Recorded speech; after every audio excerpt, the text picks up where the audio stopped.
Hello, everyone, and welcome to the second of the series, Frank Talk With. This talk show is organized by WSH BME, a charity that supports African Caribbean kidney disease and transplant patients. We provide services like advocacy, benefits, applications and appeals, employment advice and support, campaign for blood and organ donation, etc. These types of activities are part of what we do to provide advice and support for our service users. Every couple of weeks, a hot topic, and we bring on guests who will speak frankly and honestly about the issue. This week, our topic is COVID-19, the vaccine and lockdown. This has been and still is the topic of every conversation within the African Caribbean community. I have attended different webinars and events organized to educate and bring awareness about the vaccine. One thing I noticed, the discussion centered around the adults in our community, whether with negative or positive views about the issue. Well, everyone has a right to their opinion. However, we forget one category of people, our youths, our leaders of tomorrow. Nobody has thought to ask their opinion on the current issues. However, they do have opinions about what is going on. They are equally affected. So today, we're going to be listening to them in a bad conversation about COVID-19, the vaccine, lockdown. Before we start, I would like to introduce my Dr. Theo Asumo. He is a consultant in orthopedic surgery at Pennine Acute Hospitals, and his area of specialty is knee surgery. He is currently the clinical director of orthopedics, orthopedic trauma, and he is an avid runner. I'll pass over to him now. Welcome, Theo, and thank you for this today. Thank you very much. So I hope you can hear me okay? Yes, can hear you. Yes. Thank you very much. And I extend a thank to our speakers, the young people who've their time on a Saturday afternoon to share on very topical issue of COVID-19, the vaccine and lockdown. Now, as Hilary mentioned, there's been a lot of information over the past 12 months about this pandemic, which has taken by surprise and has consumed everything and pretty much dictates how we live our lives now. A lot of the information and the opinions that have been sought have been from the point of view of, older adults in the community, and perhaps young people. The views of children and young people haven't been sought. By the very nature of the pandemic and coronavirus itself, it is something that has had an adverse effect in terms of mortality on the much older people in the population. But in terms of quality of life, in terms of future, in terms of dealing with COVID, in terms of what happens post-COVID, do things go back to normal? Do things not go back to normal? In terms of education, young people, I think, have been disproportionately affected. And I think it's only right that we try and find out from their point of view how we are dealing with the COVID crisis. Is there something which we're missing? Is there, are they coping, with social isolation, etc.? And these are the themes I'll be hoping to explore over the next hour and a bit. We have 5 speakers today, five teenagers who will be sharing their views on those topics I've outlined. First of all, I think I'll throw the floor open to Roxanne and ask Roxanne to share her views on where do you get your information from about COVID-19? That's quite important. And before I hand over to Roxanne, just to tell you that Roxanne is 18. She lives with her parents and an older brother in Manchester. She is currently in year 13 and was to be writing her A-level exams this year. Normally, she will spend her free time running with her dad. And significantly, whilst in school, she also tutors other young children. Roxanne says that the most significant thing about lockdown has been not being able to socialize with extended family and friends. And after lockdown, she is looking forward to especially going back to eat out at restaurants. So I'll start with you, Roxanne.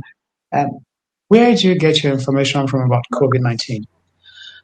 Most of my information comes from social media because that's, as a young person, that's where I spend most of my time. But usually, social media does have some reliable sources, some aren't very reliable. So you should. I usually do go on the internet on the BBC or Daily Mail or Telegraph to see if most of the facts are true. So yeah, mostly social media. Okay. So I think we've all it's almost kind of stereotypical that, people in their teens will access social media a lot more than perhaps people who are older than them. So I'll bring Toby in at this stage, and Toby is in year 12. He lives at home with his mom in Winnesh, which is near Reading. He has a younger brother, and he's normally quite a social person by all accounts. He spends time hanging around with his mates. He captains his local basketball team. Lockdown has been difficult because of inability to socialize. And after lockdown, he's really looking forward to playing basketball. So I'll ask you the same question, Toby. Where do you think, where are you getting your information about COVID-19 from? Um, Same as what Roxy said. A lot of the news, social media outlets, just checking the news and seeing what's happening, and just typing in, COVID into the news, and a whole little search bar pops up, breaking it down into sections about the school, the vaccine, and that sort of stuff. So that's where I get my information, really. Is there maybe is that how you would have preferred it to be if you were designing information to go out to people your age? Does that fit the bill? I think it's pretty efficient. Whereas what Yeah. I thought it was going to be, I thought it was going to be, very like mashed up together. But as set Okay. out, so it's pretty efficient, so you can get what you want pretty fast. So yeah, I think they did well with that. Okay. So I'll go on to Aliu. So in terms of information about COVID-19, I don't know if anybody has approached you specifically, maybe as part of a focus group, maybe in school, maybe in the community, to seek your views on COVID-19. I think Ali is having technical difficulties because he's just dropped out. So if you just move that question to probably Michaela. Okay. So I've managed to log in now. Oh, okay. okay, Aliu is back in, yeah. Yeah. No, I've not been approached by anybody in particular asking my views on on the pandemic or my experiences or anything like that.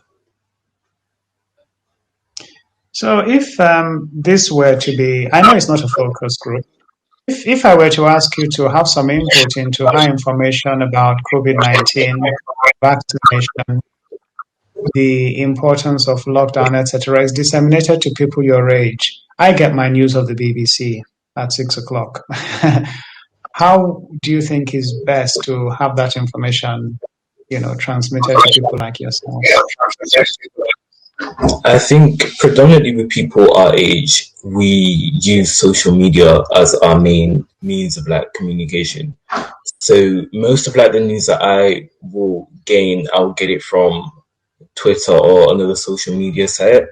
So if you wanted to target people younger, social media would be the best method of communication, because people my age, we don't really watch the news as much or read newspapers or that stuff. Okay, I'll go on to Michaela. And Michaela, what I want your views on is whether you think social media is reliable, and how you go about deciding which sites you you access your information from. And I guess there are two strands to that. There are those that may pop up in your feed, and there are those that you may actively go searching for because you're concerned about perhaps the new variant or something like that, and you go and search for them. But how reliable do you find social media as a way of keeping up to date with COVID-19? Personally, I find it quite reliable because I mean, every time you just go on your phone, there's all these newest updates, and I think like we all know by now like what is reliable. So if we want to look into something, then we would just go on to BBC. Like I mean, we all know from our parents and our elders like what's more professional, and social media is kind of just a shortcut to see what's going on, and yeah, really. Okay, so Jean-Paul, if you come across, some information on COVID-19 in social media, let's say a video which makes certain claims by someone who looks fairly official, how do you go about investigating to see whether or not, or do you just take that at face value? Somebody pops up on the video saying, well, if you have 2 onions a day, you will never get COVID. I mean, how do you, or do you discard that totally, which is another way of looking at things? Yeah, I think personally for me, I sort of, if I'm going down social media and I do see these sort of claims going on, I will check like a more what's the word? A more respectable news source like the BBC. I normally do use the BBC to sort of get the news and what's going on. I don't really trust a lot of these things that pop up on social media. So yeah, I look more to news sources rather than social media. Yeah, so I mean, I'll stay with you, Jean Paul. I mean, at the beginning, the thing about COVID is that nobody knows that much about COVID, but we all know everything about COVID, and everybody's an expert, and really no one is an expert because we're learning all the time.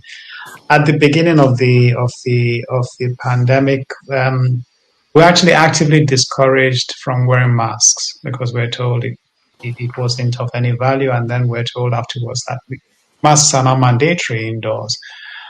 And there's been that issue about consistent messaging. How much do you trust the information that comes out from the government in terms of schools are safe to go to, schools are not safe to go to? Don't wear a mask, wear a mask. You need 2 doses of the vaccine, you can do it one. Does that create any conflict with you? I think throughout the whole pandemic that's been going on for almost a year now, I think the government have been really, really, really unclear on what they want us to do, and in terms of guidelines and things. Obviously, things are changing and they are learning things as they go along. But I feel like they could be more clear in what their goal is, which is essentially to stop the pandemic, or at least slow down the rate at which infections are going. And yeah, I just think they've just been really unclear the whole time. Yeah.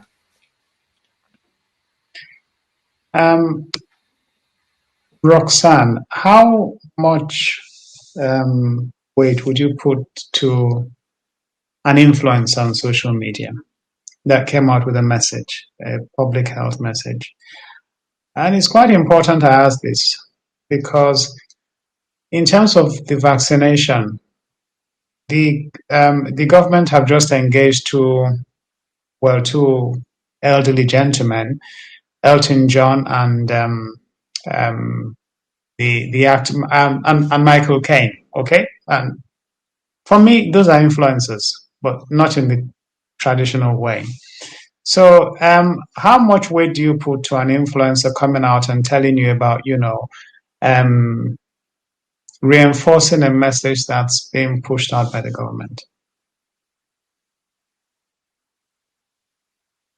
I'd say that let's just say there are a lot of influencers I see on Instagram pushing the message to stay at home, be safe, wear a mask, and maintain social distancing. And I respect that a lot because those are the people we look up to. It's pretty much in the name, they're influencers. They influence young children and they spread this idea of trying to keep safe and helping everyone out and trying to be a team player. So with them having the idea, it also encourages children or just young people in general to have that a similar, if not the exact same idea, because that's who we look up to for trends or things we find cool. Or so yeah, I think it's very important for influencers to jump on this narrative and spread the message to keep safe during these times. So just a quick follow-up from that. Has there been any message that you have had first from an influencer rather than from the government and then reinforced by the influencer? Has there been anything that's come to you from an influencer first and then you've thought, oh my goodness, that sounds a good idea, and then it's been validated afterwards because that's actually the government message? Personally, no. I've only heard things where the government have said, oh, we encourage influencers to spread the message. So I've usually heard it from the government first and then influencers taken upon themselves to help out and really spread the message more. Am I allowed to jump in and just... Yeah, please.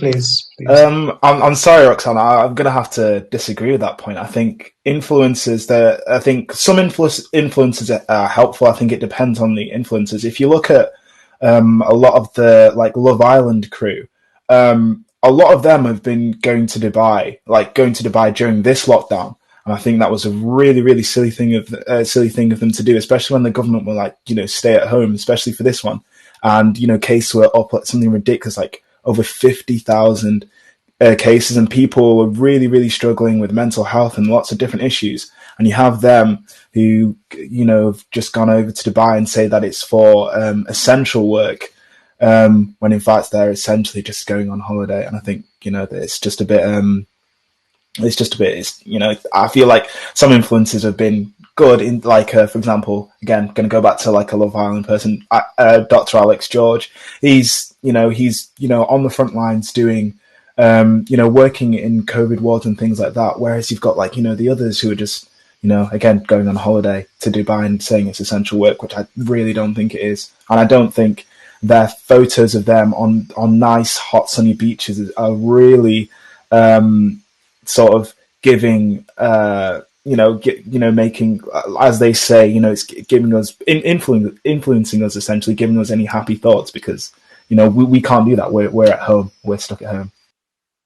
So Michaela, I can see you nodding to that. That seems to resonate with you. What are your views? He basically said it all. Every time we're all just stuck at home, and then with social media, the only thing we have to use, and then we're constantly seeing all these influencers traveling to Dubai, and I'm just thinking, come on now, what are you doing? So yeah, I'm sure we're all wise enough to know it's not right. But obviously there obviously is the risk of them influencing people. Okay, I guess it is fine to just travel around. We're all locked in and we need a break. So yeah, but again, it is dangerous. Okay, I'm gonna come on to you now, Liu. Just by means of background, Ali is 17. He lives in Manchester. He has a younger brother, and he's in year 13. He would normally spend his free time socializing, and quite interestingly, he's a maths and English tutor for children aged 5 to 16. And not just an informal tutor; it's a formal remunerated role. And he's been able to carry on with that through lockdown. And for you, the most significant thing about lockdown, as been learning how not to let pressure and uncertainty overcome him. And after lockdown, he's looking to make some lasting memories before going on to university. I wanted to get your views, Ali, about the clarity of the message that's coming out about lockdown. And there's been a shift from the first lockdown, stay at home, protect the NHS, save lives. And then we went on to, I think we're currently on hands, face, and space. I think there was something else in between them. And then there was the rule of six. And then there was the bubble and the extended bubble. Are you clear in your mind what the current lockdown rules are? Is the same nationally in England? Currently, no, because the government are sending a lot of mixed messages to us. Because first they're saying stay at home, then they're saying rule of six, then they're saying eat out to help out. And then when things go wrong, they're ultimately blaming us, the youth, the young people, for their shortcomings. Because they're setting rules and expecting us to follow the rules. And then when we're following those same rules, we're the ones having the blame put on us. Young people are spreading the virus. Young people are being reckless. Young people are being careless. When we're simply doing what's being told. So I think they need more clarity in what they're telling us, and they need to stick to what they say instead of constantly flipping the message. So I'll invite everyone now to kind of, just open your mics. And how do you think more effective messaging about, be it vaccines, be it lockdown, and being that we're in a dynamic situation, so what is the message today won't be the message in 2 weeks' time, that's for certain. How do you think that message best come to people like yourselves? Maybe I pick on you, Toby. But everyone else, please come in. Well, I think what the best thing to do would be, try give a more clear, structured message. Because I feel like with a lot of these, when Boris comes onto the TV to talk, it's very like unclear. Especially about us, students, about grades, and we all know what happened last year with this whole predicted grades. Then we went back, and then we just need a clear, structured message to put everyone at ease. I feel like, because I feel like we're just changing way too much. Don't wear a mask. Wear a mask. Stay at home. Come outside. Help the economy. Eat out to help out. Open up pubs again, and then take them away again, and then start blaming certain demographics. Whereas I feel like we need to. It's from the top. It just needs to change, in my opinion. Okay.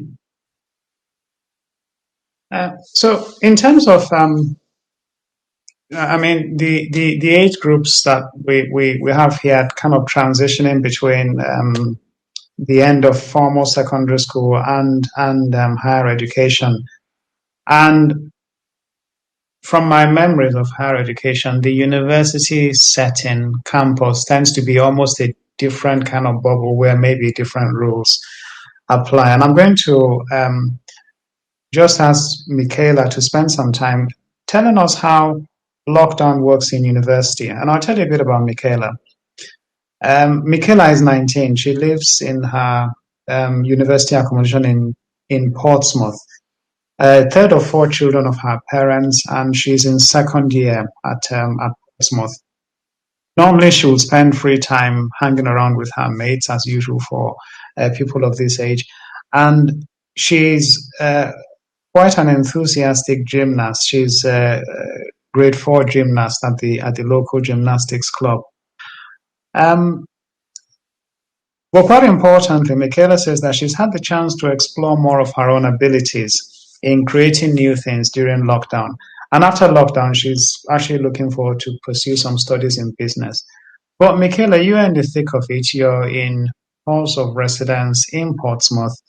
And I presume over Christmas you had experience of, being at home and in lockdown.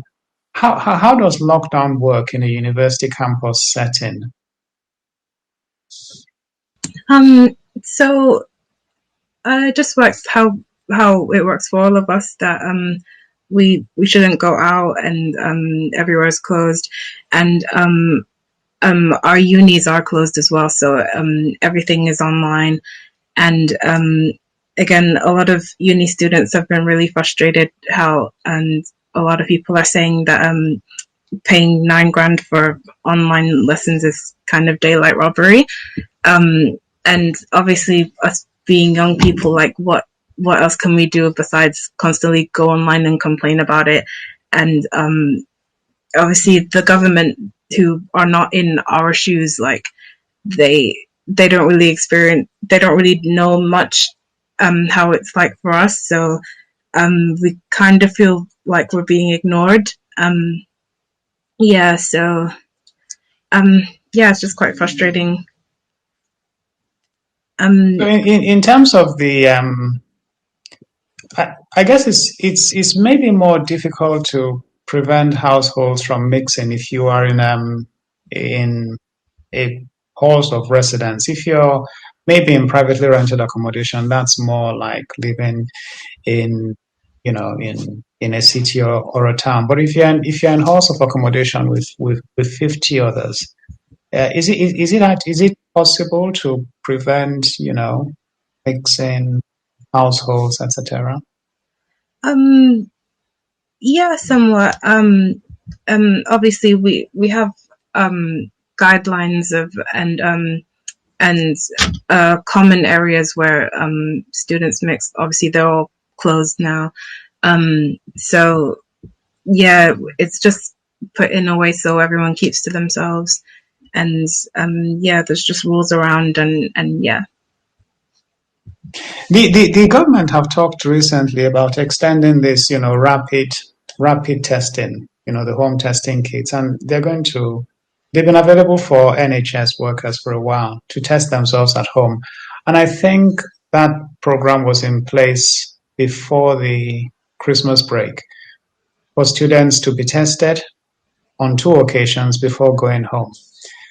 Do you think that kind of testing, regular rapid testing, would be useful to help ease things in university? Yeah, I think so. Obviously, the more people testing, like the more it will benefit us. And obviously, testing at home would again be more safer because we're not going out and spreading. Yeah, we're slowing down the spread. Yeah, and I guess if we have those people who have negative testing, then I guess they could be allowed more entry to university facilities. So yeah, that could be helpful. Okay. Now I'm going to move on to. I'm going to ask for broad views to come in about the vaccine, and so by all means, just feel free to open your mics and join in at any stage if something particularly resonates with you. I'm going to start with you, Jean-Paul, and I'll be asking for your views on the vaccine. I'll give my views on the vaccine first. From the beginning of the pandemic, we were told at a very early stage that we needed a vaccine to get us out of this pandemic, and we seem to have successful vaccines available now. Young people are not really in the fray yet to be vaccinated, simply because it's gone by those who are supposed to be most at risk. The really elderly, those who are in care homes, those who care for those who are in care homes and cannot socially distance in their job. And it's coming down through the age categories and will eventually come to people of your age. So, what are your views about the vaccine generally? Yeah, I think for me, to be honest, I'd happily, once it gets around to us, which is, again, it's going to be quite a while, but I'd happily take the vaccine because I really want to get back to some sort of normal, where universities, gone back to normal, and just being able to see friends and things, because I think lockdown is starting to take its toll on me. So I'd happily take a vaccine, and I don't really have any issues with it necessarily. Just want to get it as soon as possible. I'll come to you, Toby. Toby, you're 17,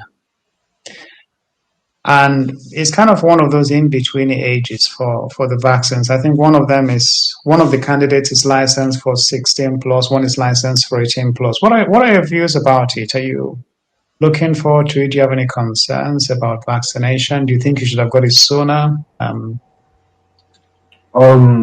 I don't really mind about the waiting time because obviously there are people who need it more than us, like you say, the elderly and people in care homes. I'm just happy that one was made before it got too late. So I'm happy and willing and ready to take the vaccine when it's my turn. Okay. Michaela, you've unmuted yourself. I presume you have a view on this. So yeah, me personally, like, I'm all for it, with the vaccine and everything. Obviously, yeah, we need to get our lives back on track now. But personally, I also see why a lot of people are hesitant about it. Because again, personally, I think like the vaccine has come quite soon, and especially like with Ebola, like it took 5 years to get a vaccine for it, and with this like somewhat new disease, like and again going back to the government always changing rules and being unclear, and then suddenly we have a vaccine now. I mean, some people would be kind of hesitant about the reliability of it, and I've also seen some cases of people having a serious reaction to it. So yeah, I would understand why some people would be scared to try it, because it is very new for everyone, and yeah. Okay, so Aliu, I'll come to you. Michaela has just touched on a very important point, and that is this issue of vaccine hesitancy. Some people are concerned about taking the vaccine. And the data we have currently indicates that vaccine hesitancy is significantly higher in the Black community, significantly higher in the Black community, without a doubt. And the number of people in the Black community who are qualify for vaccination currently have decided to either refuse or defer or wait a while. So I want to know two things. What are your views if you are offered the vaccine? And do you have any thoughts as to what we can do about vaccine hesitancy in the Black community? You know, I'll take Aliu first and then Mikhail. So- Aliu, yeah, go on. Yeah, go on, Aliu. So personally, if I was offered the vaccine, I think that I would take it because, like Michaela and Toby said, we need to like try and get our lives back on track. But I can understand why some people have some anxiety about it and why some people don't particularly trust it. Because, like Michaela said, it did take 5 years for them to come up with an Ebola vaccine. And also, the way the government has just been sending mixed messages, there's a general level of distrust towards the government. And them suddenly coming out with a vaccine saying, oh, take the vaccine, everything's going to be better, when they've been sending mixed messages for the whole of the last year, has really like made particularly people from Black backgrounds feel anxious about it. They don't know how to feel, sort of thing. So I feel like they would wait until it's more established and they know more of the side effects and the possible risks before they take it. Yeah. Do you have any idea how there are a lot of events being put on to try and perhaps combat this vaccine hesitancy amongst all groups,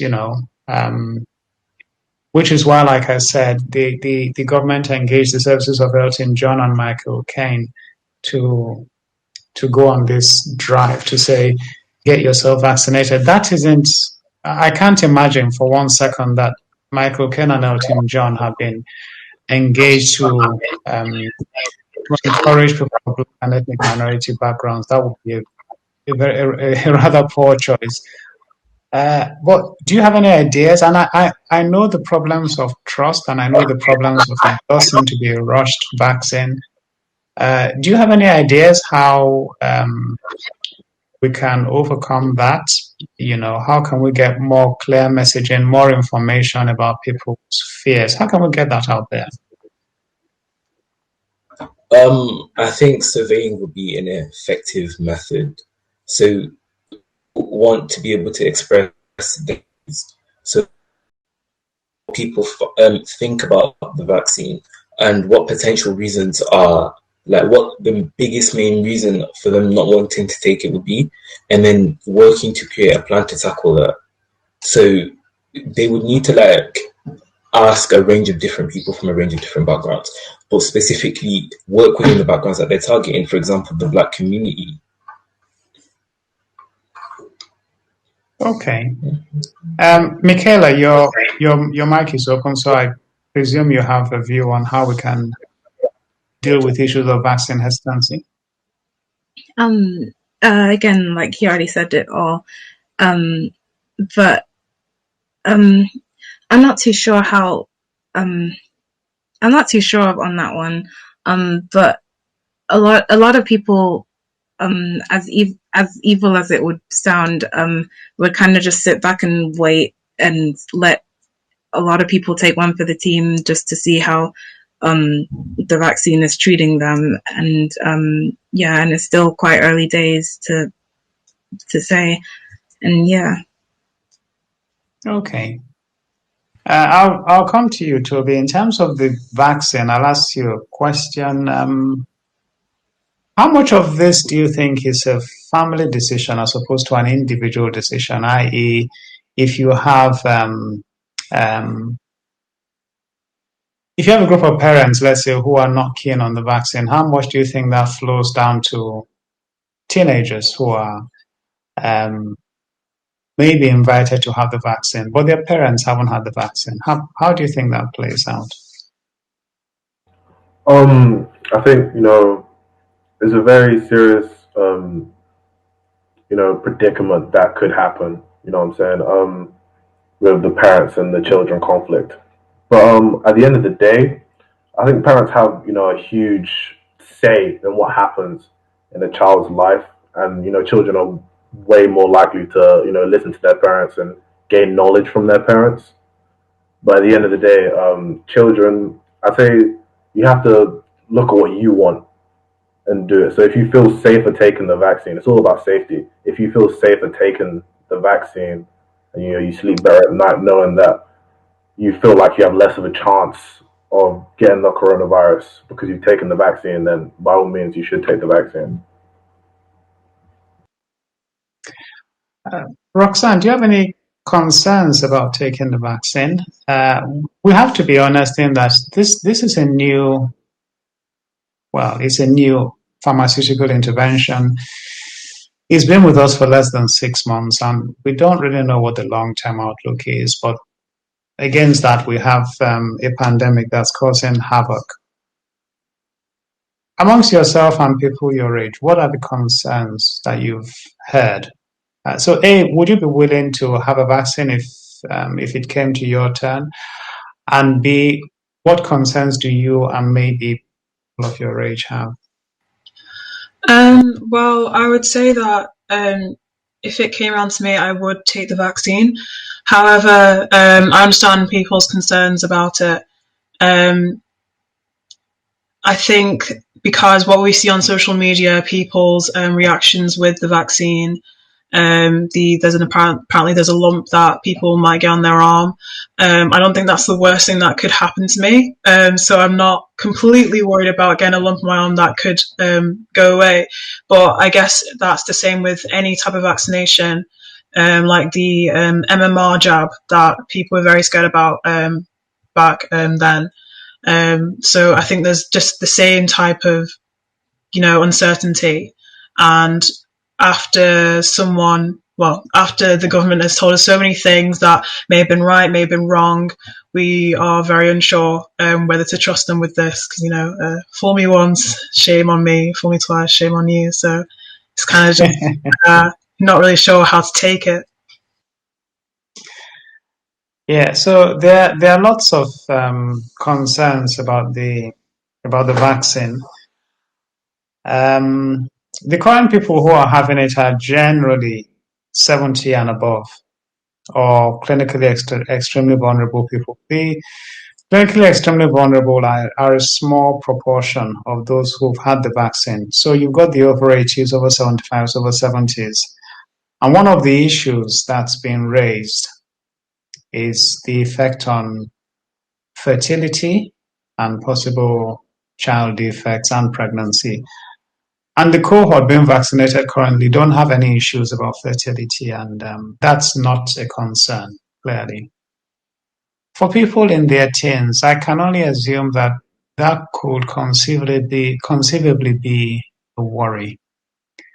And I'm not going to ask anybody specifically, but I just want, a general view as to whether or not the possibility of, issues with DNA transformation, problems with fertility. Have you heard those concerns, and do they play on your mind at all? I think I've heard a few sort of rumors about what the effects of taking the vaccine would be.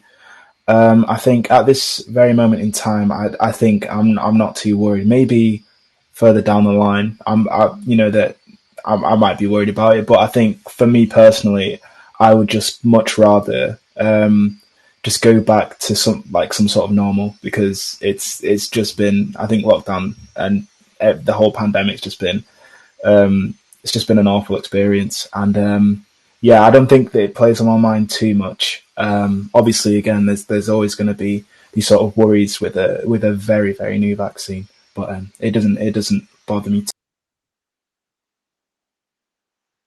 Yeah. So in terms of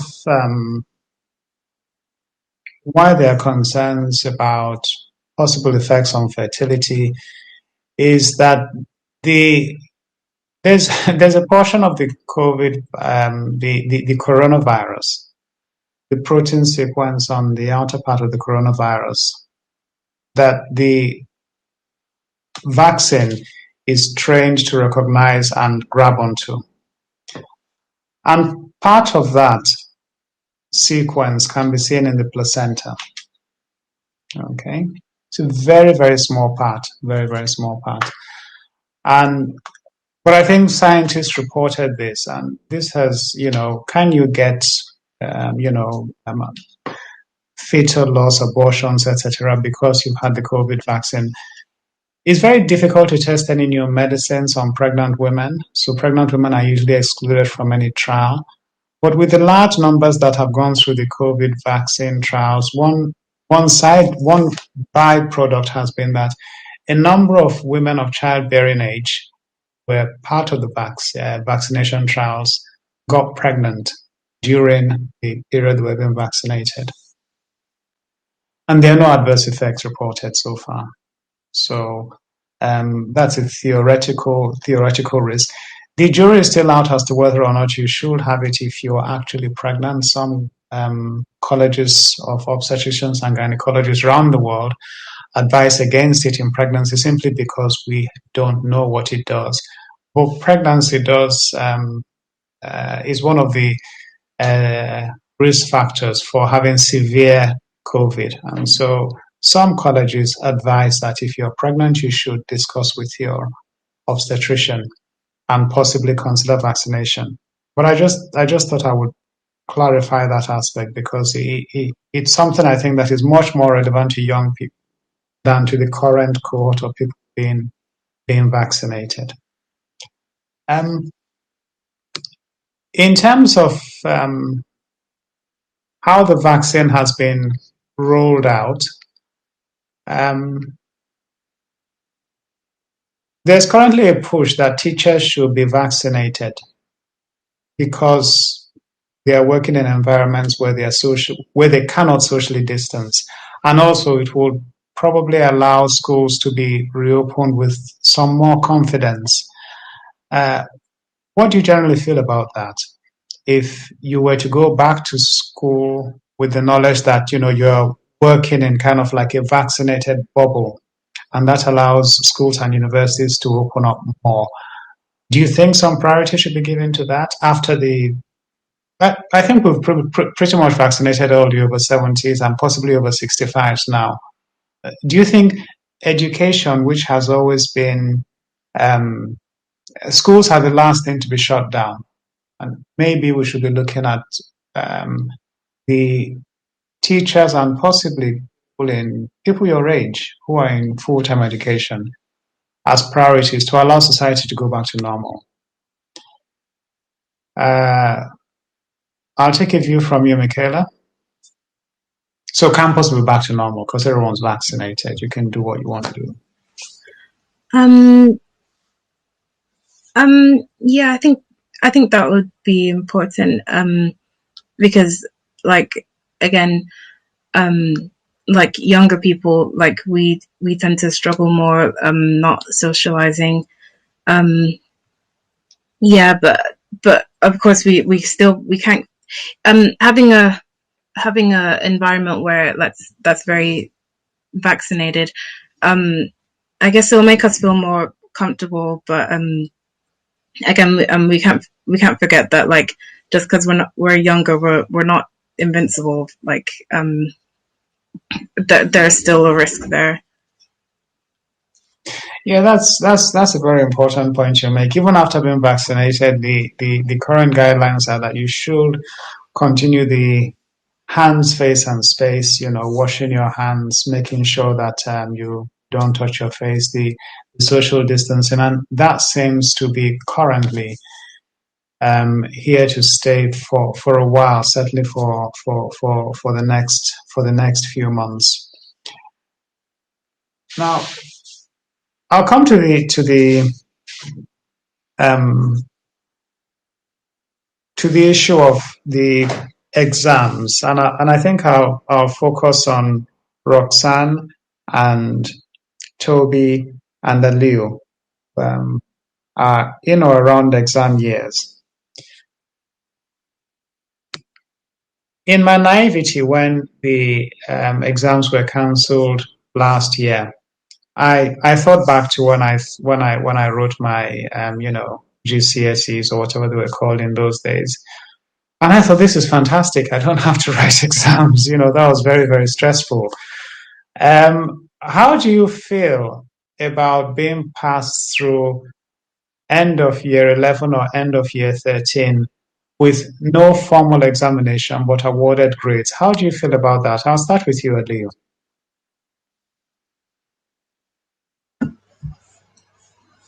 Initially, it made me feel very anxious because I was in a position where I would be entering university with the last exams that I sat being my GCSEs. And obviously that places a burden on you because you haven't had that experience in a long time, particularly when you're going to do like a subject which is assessed through essays like law. But after the first lockdown and the amount of like education that I had missed and how behind I felt like I was constantly having to play catch up. And if I were to sit the exams, I wouldn't do as well as I possibly hoped for myself to do. And I'll be limiting myself in that way. But also, like, I feel really conflicted about it as well because they haven't established a particular way that they're going to give us our grades. And they announced that exams were cancelled without telling us how they intended on grading us. They just said teacher assessed grades, whatever that's supposed to mean. So the uncertainty as well has added to the pressure, and it's added to the workload as well, because teachers have put it upon themselves to give us more assessed work in order to come to these teacher assessments. But we have no proper answer from the government, so it just makes everything more difficult and places more pressure on us. Yeah, thank very much for that insight. Certainly, you need to give somebody a target to aim for.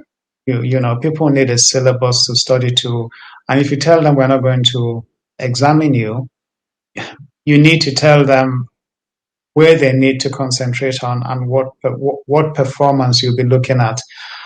I'll go to Toby next because I think you're in a similar situation, and just get your views on how you feel about not having to write exams.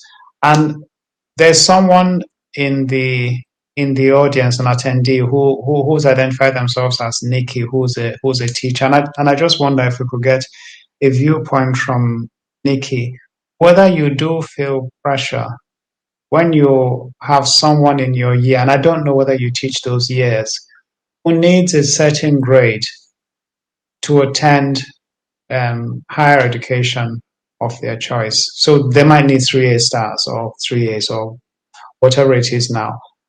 You know that, and if your assessment doesn't match up with that, they are not going to be able to go ahead. In the old days, pre-COVID, it was easy enough because you just told them, well, we'll prepare you as much as you can for your exams. Wish you all the best. Good luck. You should be able to do it. But if you don't do it, then that's your performance that's being assessed. So if Nikki can give us some insights through the chat box, and I'll go on to Toby.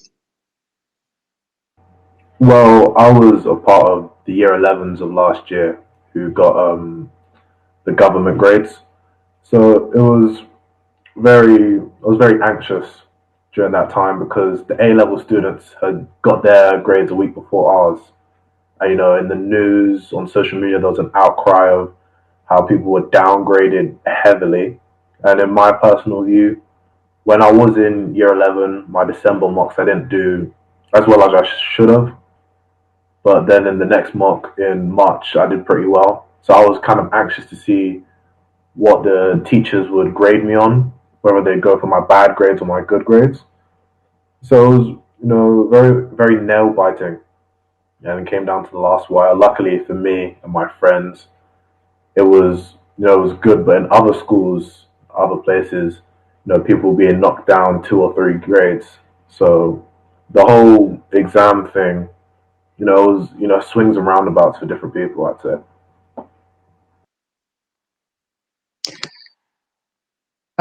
I'll ask Jean-Paul about examinations during the COVID period. Jean-Paul is 19 and he is currently studying popular music at the Royal Northern College of Music, and he has one younger sister. He normally spends his free time writing and performing music with his friends, and currently is writing his own music, which is uploaded to SoundCloud, and he's hoping to make a release on Spotify later this year. Jean-Paul says that the most significant thing about lockdown is the underwhelming university experience, and after lockdown, he's looking forward to be able to see friends, hopefully go out to gigs and concerts. But in a field like music, which is heavily dependent on, face-to-face assessment, how is that working when you've presumably moved from the first year to the second year without proper face-to-face assessments? How do you feel? I mean, is that affecting, do you think well, go ahead. Yeah, I think it sort of affects me like quite a bit. Again, obviously, because I'm studying music, it's a very practical course, and a lot of the modules, or some of the modules, do include having to work with other people. So yeah, essentially, there's like a social aspect to some of the modules.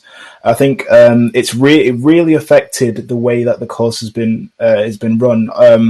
obviously they've done their best to do to sort of come up with alternatives to do the course, but I think it's just not been the same. I've not really been able to play that much with other people, which is really important for me. And again, making contacts, being like, oh, I need a bassist for this gig. Who can I choose? And I know the people in my year, but the people in the year below, because it's quite a small university. Everyone knows everyone, but I don't know anyone in the year below, and I don't think I'll get the chance to really. Yeah, it's not really been great. Yeah, and looking outside of the course in terms of like the social aspect of university, that's not been great either. I've not really been able to see any of my friends. I'm not living in halls anymore. I'm living in a house with so three of my really close friends at uni. But my other friends that are in my class, I just don't see them, and we can't hang out. We can't do little jam sessions and stuff. It's really not been great. But yeah, those are my thoughts on it. What about you, Michaela? You're in second year, and I can only assume that in progressing from first year to second year, the standard assessments would have, I don't know, been maybe by remote examination, by coursework, or by some form of assessment. I know you previously raised the issue about school, the university tuition fees haven't been adjusted to take into account this new method of delivery of education. So how do you think what's your view on that in your progression from first year to second year, and how that was managed? Yeah, again, I think overall it's very underwhelming, and a lot of people who are now who are going to university now, like it's quite sad, because usually a lot of people look forward to it, but now its worth has kind of plummeted. Yeah, and I guess luckily for me, like my course is it's all coursework based, so yeah, I do my work and upload it, and yeah, so I can't really imagine how it's like for a lot of other people who with a lot more practical courses. Yeah, so yeah. Okay. We just had a feedback from from someone who's a teacher on the call, who says they believe in face-to-face assessment to measure correct competence, and I guess we're where we are, not out of choice, but because of the circumstances, and presumably when circumstances change, things will go back to a more traditional way of assessment, progression, etc. So I'm going to come to the last section of this session now, because we're on COVID-19, the vaccine, and the lockdown. We all know why we have a lockdown, but it's had an effect on people's behaviors, people's mental health. Mental health consultations amongst young people are up by about 20%. And people are reporting much more, stress, anxiety, depression, and that kind of a thing. So I just want to know how, in terms of well-being, how do you ensure that you're kind of trying to take care of your own well-being, and what can adults do to help you? Jean-Paul. So I guess what I'm doing is I'm just sort of making sure that I'm keeping myself occupied with things. Just in terms of like not uni work for me kind of takes my mind off the stuff. I know it is supposed to be a bit stressful, but yeah. And I've found other things to sort of keep me mentally sane, if you will. I've been really practicing my piano skills, and they've got so much better through lockdown. I think in terms of what adults can do, I think, like, I guess just making sure that the young people that you're living with are okay. I think it's really easy in lockdown to sort of stay in your own little world, and sort of stay away from people, and just to make sure that everyone's okay in your household, and make sure that you're sort of socializing in general is a really good idea.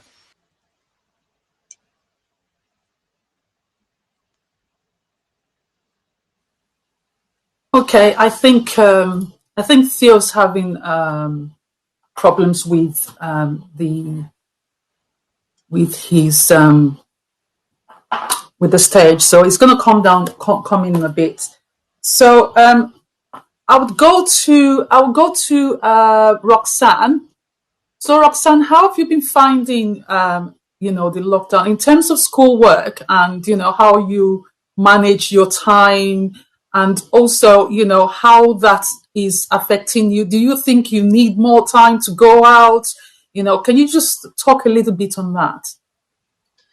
Yeah, personally, I would say that schoolwork has been a lot recently because I guess we're not doing anything, we're not going anywhere. So it would be obvious to give us a bit of a bigger workload, especially trying to fit things in before we have exams in the summer.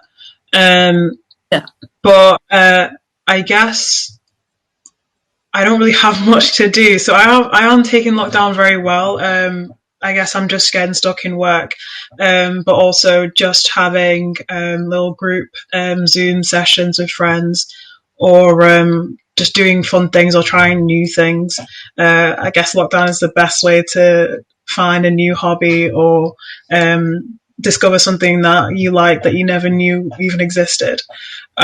So yeah, I think it's been a good time to almost rediscover myself. Okay. So I'll go to Toby and ask Toby. Toby, so what about you? How's it been for you in terms of the lockdown, and looking at what you need to do to keep yourself on an even keel in terms of your mental health, being indoors and not being able to hang out with your friends? How is that for you? I think at the start it was very hard because you're used to seeing your friends. Or I was, used to see my friends 5 times a week, then maybe six if we're going out on a Saturday. And then I play basketball too, so I'm very, socially driven. With people, I'm around people a lot of the time. So when lockdown happened, and you're just, suddenly by yourself all of a sudden, and you're trying to do FaceTimes and all these little things, playing on the Xbox, but it's not really the same, not really that human contact. So it weighed pretty heavily on me. I was quite upset. But yeah, it was hard. It was very hard. That's what I can say. So have you been able to manage that really, in terms of it being hard on you? What have you done to, get yourself out of that funk and, manage it, the whole thing? Well, I started, taking up new hobbies. So I'm trying to learn how to edit new videos, trying to pick up different skills. And I think that kept me occupied and kept me out of my own head. I FaceTime my friends a lot more these days, just to, just stay out of your own head, really. I'll just ask this question of Michaela. Is it the same for you? I know that Toby's in college and you are in university. How is it for you? Because I know with universities, it's usually you meet up with your friends, you go to your lectures. So how's it been for you having to work from home? Yes, it's definitely been different, and we're just going along with it, and doing whatever we can. And yeah, going back to like well-being and people's mental health. Yeah, lockdown affects people in different ways, like especially like people who are very extroverted, that can take a big toll on their mental health. And personally for me, like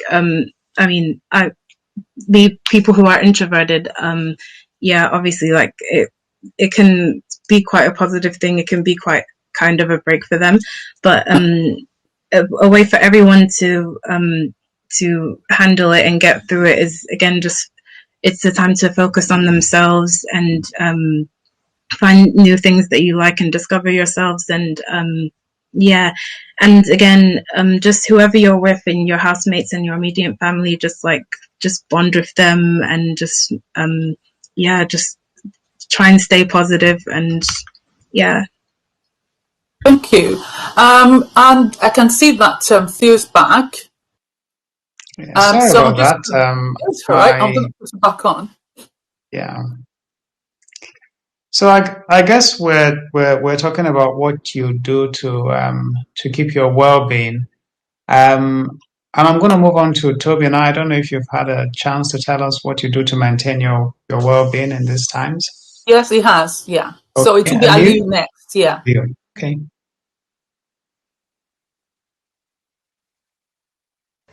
So Ali, how have you been managing your well-being?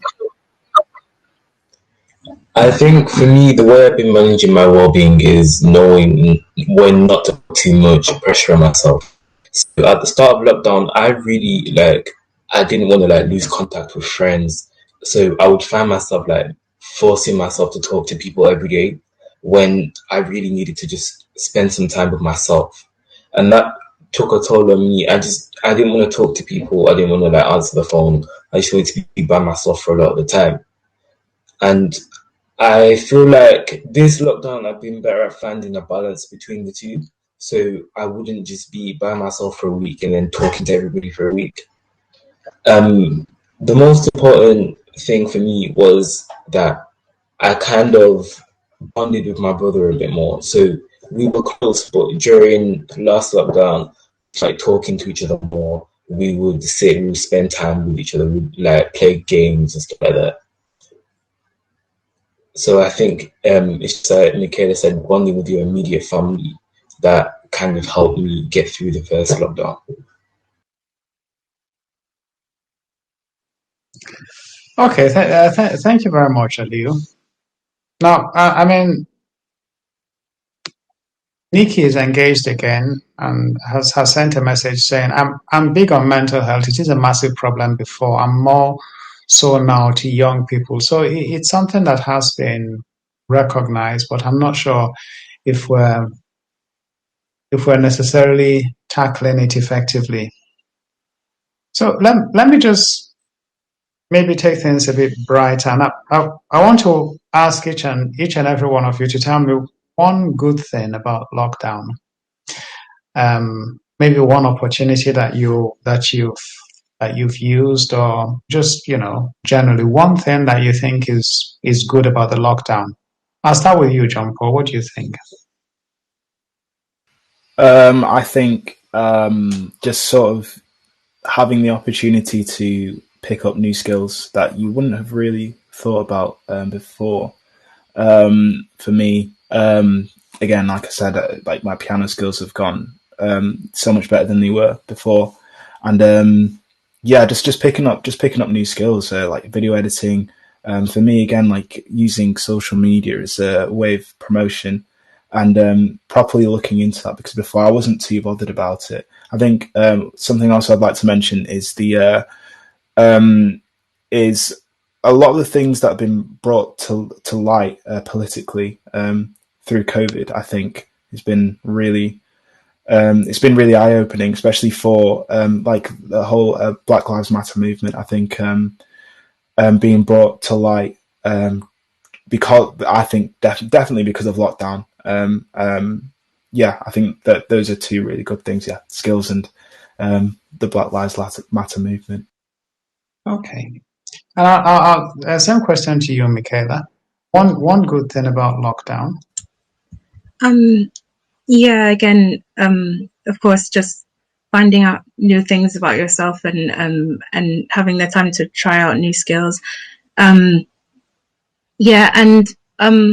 Also I just wanted to say a really good thing is how much I've realized how the world was very unsanitary before all of this, and how now, as we gradually get our lives back on track, like how we can't exactly go back because we need to stay sanitized and everything, and yeah. So I'll just press you a little bit further on that. What things would you keep from this? There are lots of things which I'm going to keep from from the COVID lockdown.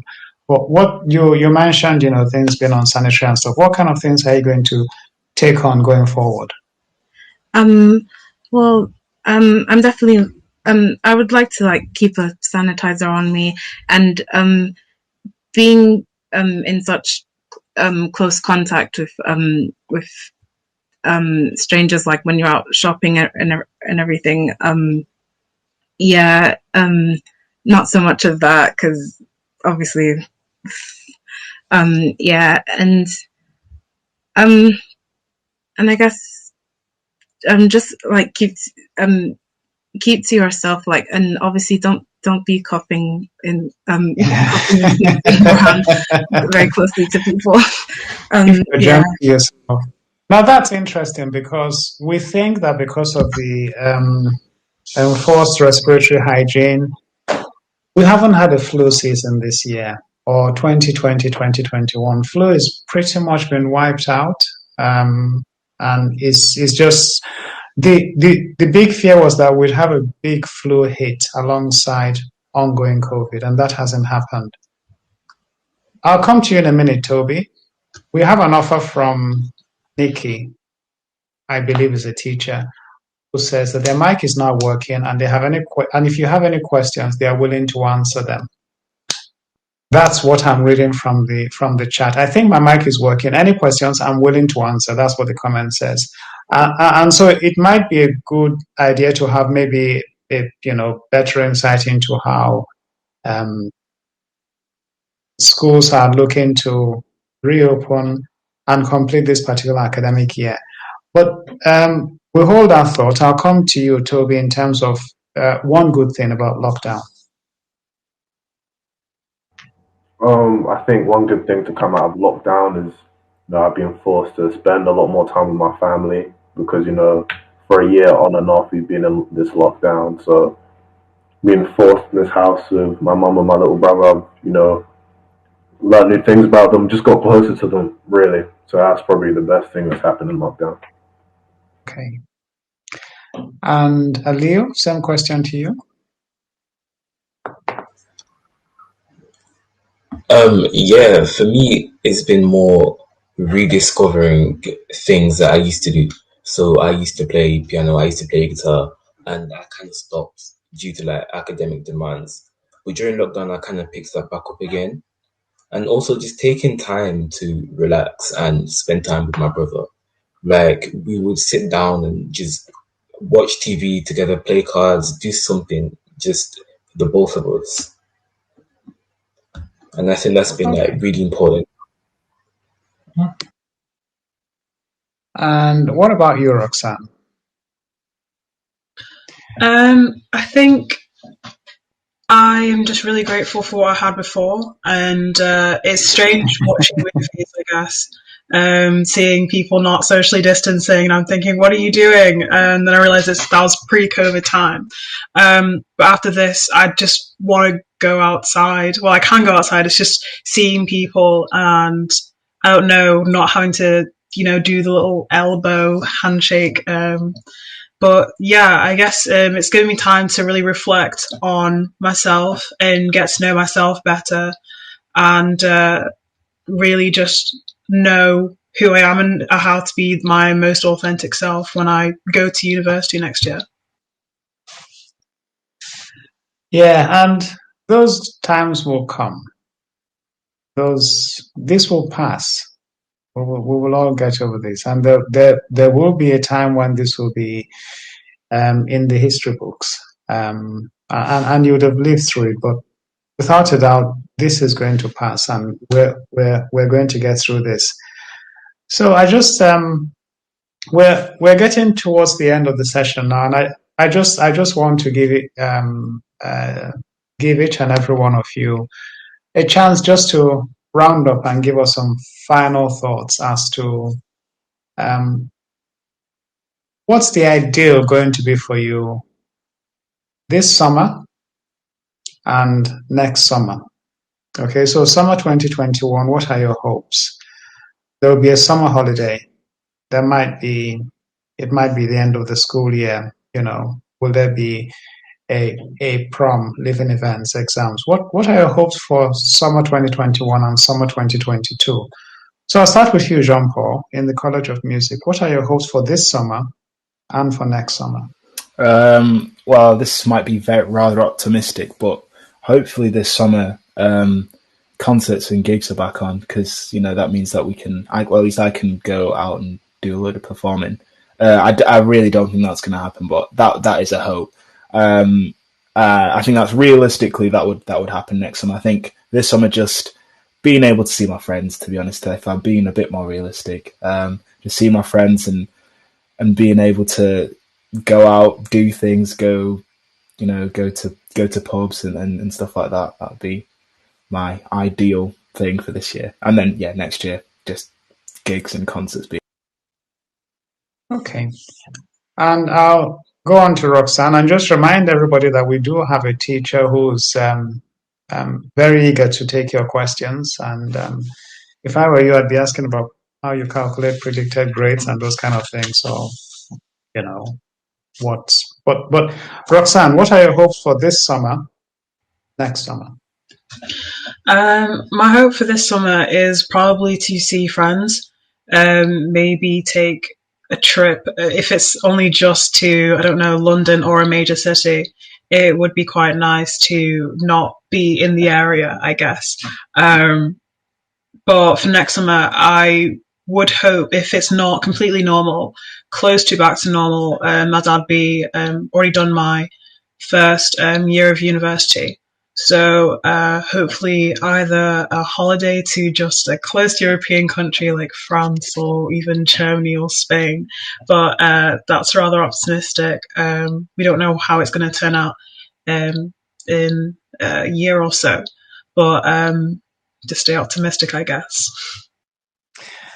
Yeah, I mean, those are quite realistic options. France, Germany, and Spain currently being ravaged by coronavirus, so clearly not the time, but maybe in a year's time, maybe most of Europe might have been vaccinated at that time. Michaela, what about you? Will you be finishing university by next summer? Yeah, and I hope if it's safe enough, then finally go on a holiday as well.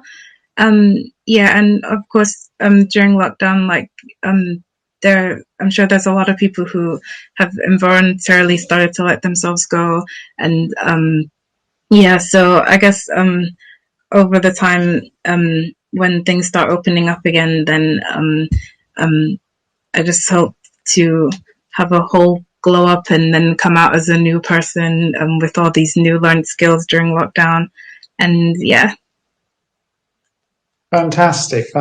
I do like to hear that. There's optimism, and believe me, those times will come, because this is a temporary blip. If we try and think, and this has happened before, and unfortunately will happen again in the future. We will have another pandemic. Hopefully not in our lifetimes. Maybe. Toby. I just want to be able to this year go out with friends to the beach, because that's what we had planned last summer, but COVID. So that's probably my main thing that I want to do this year. Yeah. What about next year? What are your hopes? Hopefully by summer next year, we think everything should be back to as normal.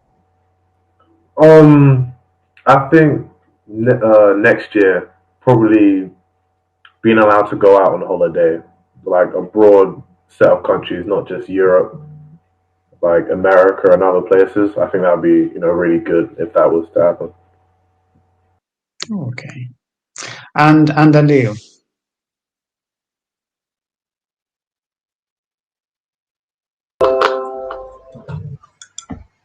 Um, I'd like to hope that this year um, we'll be able to travel, but I don't know if that. So I think for this year, I'd say just be able to go out, go places, travel, even if it's like around the country, like places open up for like bowling, cinemas, just have some experiences. And for next year, I would say I'd want to travel. Okay. So we have some clapping emojis from the teacher who's I guess expressing gratitude to the way you've been able to bring out your thoughts on a variety of issues. We have some congratulatory messages coming in. May I just say, I think these young adults are commendable, picked up some good points from your discussions in order to help other young adults in the workplace. I hope you all continue to thrive despite the pandemic and wish you all success. I'm just reading one of the messages from the chat box. And I think you've all been fantastic. It's certainly shown me a whole different side of things, which we don't necessarily consider on a day-to-day basis. And you've brought out your feelings quite clearly, and to that, I'm very thankful to each and every one of you. All that remains for me at this stage is to wrap up and just remind everybody that what we're hearing from the young people today is that in terms of information, social media seems to be the primary way that people of this age consume information. And so anything which intends to reach this demographic has to take in social media. Influencers are important. You can engage them rather than letting them go AWOL and going off rogue and, posting pictures from Dubai, etc. Much better to have them pushing a hands, face, space, public health kind of message, like Dr. Alex George, who was referenced. In terms of the vaccine, I don't see vaccine hesitancy in this age group.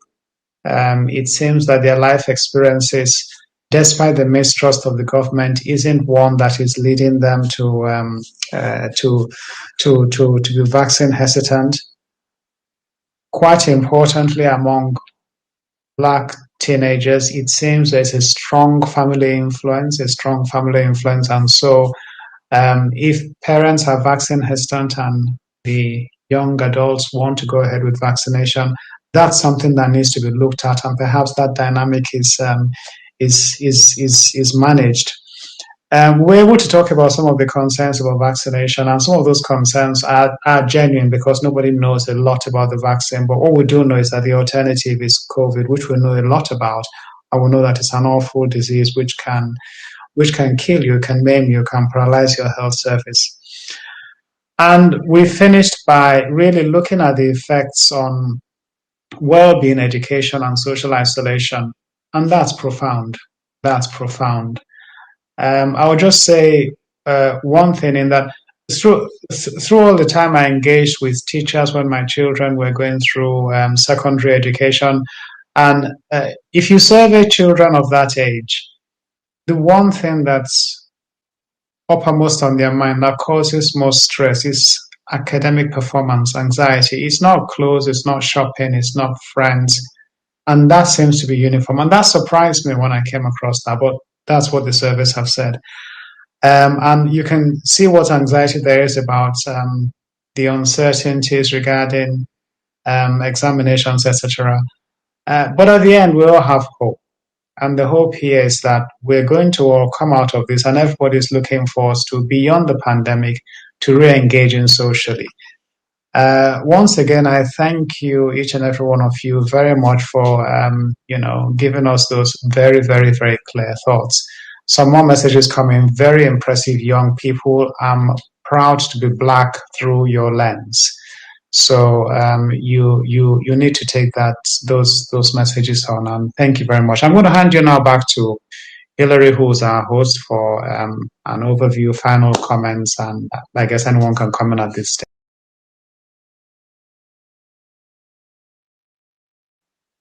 I think you're still muted, Hillary. Just unmute.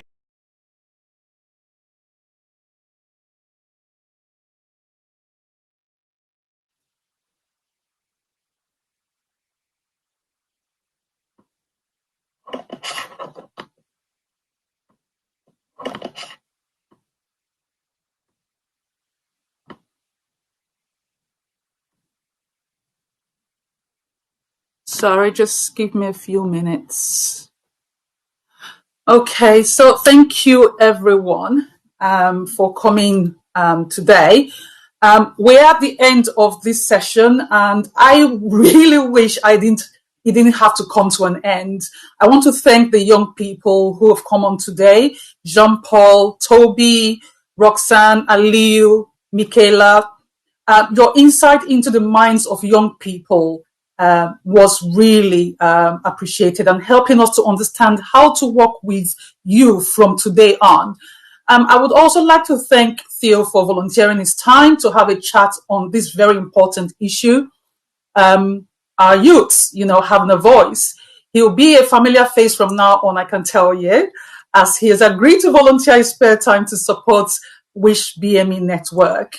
And as you all know, we are an organization that campaigns for blood and organ donation in the Black community, and we're going to be starting